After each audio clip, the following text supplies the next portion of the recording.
Sir, रारा सनाउल्लाह कहते हैं कि अगर इमरान खान साहब सदके दिल से माफ़ी मांगे तो उनकी रिहाई हो सकती है। माजी में ख्वाजा आसिफ भी कुछ ऐसी बात कर चुके हैं। तो इसका मतलब ये लिया जाए कि रियासत तैयार है कि अगर वो 9 मई पर माफ़ी मांग लेते हैं तो तमाम केसेस ख़त्म हो जाएंगे, उनकी रिहाई मुमकिन हो जाएगी।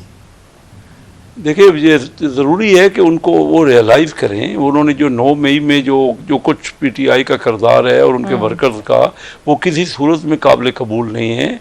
उस पर अगर वो सच के दिल से ये महसूस करते हैं कि उनसे गलती हुई है, देखिए वो भी हमारे हमारी अंदर एक बहुत बड़ा पीटीआई का मैंडेट है। तो हमारे साथ बैठे हैं कौमी असम्बली में, हम वहाँ बैठ के तो सर यानी रियलाइज कर ले, माफी मांग ले तो आप लोग कोई रास्ता निकाल लेंगे रिहाई का? क्योंकि बादिल नजर में रिहाई तो अदालतों से मुमकिन होनी है, उनके माफी मांगने से हुकूमत कैसे रिहाई दिला सकती है?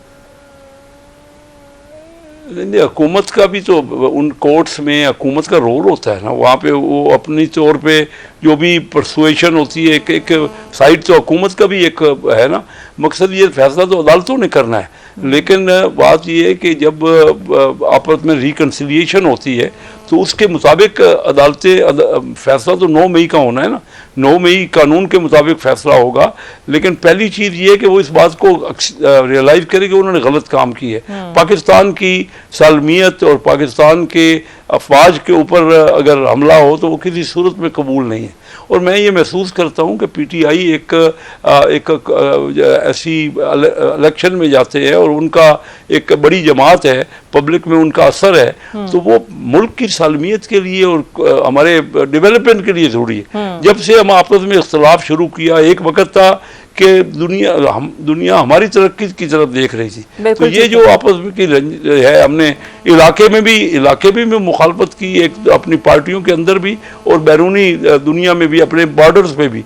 तो जब तक रीजनल ट्रेड हमारे यहाँ नहीं बढ़ेगी, जैसे कि अभी आपके लिए अफगानिस्तान का हवाला दिया, और इसी तरह अपनी हमारी अंदरूनी जो है उस ज़रूरी है कि यगानगत कौमी असम्बली में हम बैठ के बात कर लें। और अगर देखिए जो कुछ हुआ है, जो 9 मई का, वो तो एक ऐसा वाक़या है जिसको किसी सूरत में उसको भुलाया नहीं जा सकता ना। लेकिन अगर वो रियली इसको समझते हैं और पूरे तौर पे सच के दिल से इसकी मादरत करते हैं तो रास्ते तो निकलते रहते हैं ना। पॉलिटिक्स में रास्ता निकाल लेंगे, आप देखते हैं तो अदालतों ने करना है। हाँ, लेकिन आप लोग क्यों नहीं निकालेंगे? मैं तो हमेशा कहता रहा, मैं तो हमेशा अपने हर प्रोग्राम में कहता हूँ कि टेबल पे बैठ के डायलॉग से हर वक्त जो भी कोई बैठता है ना, उसका फ़ायदा होता है। मैं अपने तजर्बे की बुनियाद पे आपसे पॉलिटिशियन कहता हूँ कि जब आप टेबल पे बैठते हैं तो कोई ना कोई राह निकलती है और एक दूसरे के साथ अंडरस्टैंडिंग होती है, कुर्ब आता है। हमेशा इस झगड़े में निकलता क्या है, चाहे आप किसी भी लेवल पे झगड़ा करें, ख़ानदान में करें, जिला कचहरी में करें, आप असम्बली में करें, तो क्या होगा? रास्ता निकालने को तैयार है।